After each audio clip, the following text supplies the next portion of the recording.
Menurut lo bener gak sih sekarang kalau orang kaya bakal makin kaya dan orang miskin semakin miskin? Orang bilang kalau hidup itu makin enak seiring waktu, padahal ini gak berlaku buat semua orang. Orang miskin buat mereka itu hidup semakin susah. Faktanya dari data tahun 1970 sampai sekarang pendapatan orang miskin cenderung stuck dan gak ada perubahan. Sementara ada pendapatan orang kaya cenderung naik sekali lipat gitu. Dan sebenarnya gini, kalau berbicara kemiskinan sebenarnya kita gak cuma ngomongin orangnya, atau males atau enggak gitu, dan kurang kerja keras, kurang akses dan lain sebagainya gitu. Ada satu hal yang gak boleh terlewatkan, yaitu sejarah. Lalu kenapa gitu? Yang pertama itu ada karena warisan tak kasat mata atau milik orang kaya. Menurut lo kenapa orang kaya bisa tetap kaya sampai keturunan-keturunannya gitu?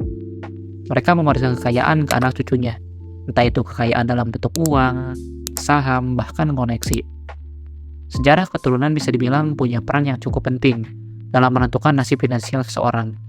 Gue bahkan nemu penelitian di Inggris yang bilang kalau peran keturunan ini ya sangat baik gitu. Dan lo punya itu bisa nentuin nasib seseorang apakah bakal kaya ataupun lo itu bakal miskin gitu sampai dengan 60%. Lalu pertanyaannya gini, kalau nasib kita tergantung sama sejarah atau keturunan, kita nggak akan pernah bisa kaya dong. Jawabannya adalah, pertama itu tentang manuskrip. Apa sih manuskrip itu? Ya ketika sejarah menentukan kekayaan lo gitu. Sebenarnya manuskrip itu apa sih? Emangnya penting? Manuskrip adalah kepercayaan dan juga mindset lo terhadap yang lo pelajari gitu, dan diwariskan ke keluarga lo. Sadar gak sadar atau lo percaya atau gak percaya, ini bisa mempengaruhi perilaku dan keputusan keuangan yang lo ambil. Pada intinya di mana lo tumbuh dalam situasi apa gitu, bersama siapa gitu. Mindset lo itu ya pengaruhnya ke perilaku keuangan lo sekarang. Masalah tentang keuangan yang sekarang kita hadapi, misalnya gini, kalau lo tumbuh di keluarga yang boros, bisa jadi lo akan menganggap kalau buang-buang uang itu wajar ya. Atau mungkin lo dulunya tumbuh di keluarga yang miskin, kesusahan, mungkin sekarang lo jadi super hemat gitu karena tahu susahnya cari uang.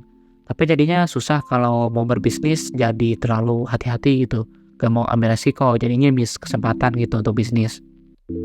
Ada 4 tipe manuskrip.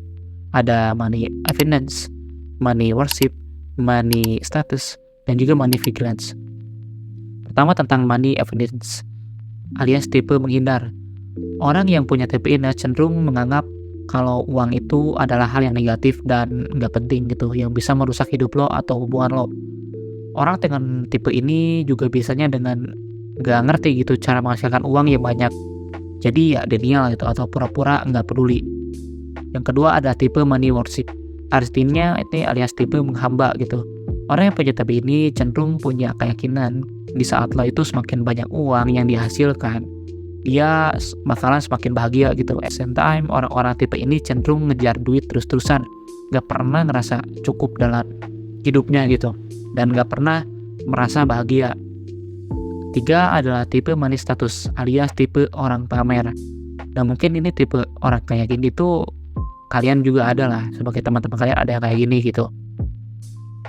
Orang yang punya tipe ini biasanya ngerasa kalau status dan keberhargaan seseorang itu ya dinilai dari jumlah uangnya gitu. Jadilah mereka tuh bisa dikatakan pamer dan dalam tanda kutip itu flexing.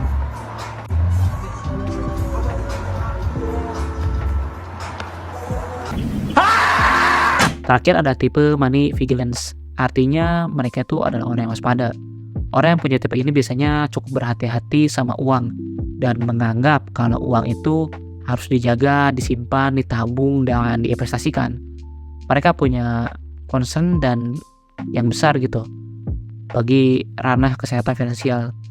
So, gimana dengan tipe-tipe sebelumnya? Menurut riset menyebutkan bahwa kalau orang-orang yang punya tipe itu ya cenderung yang buruk gitu.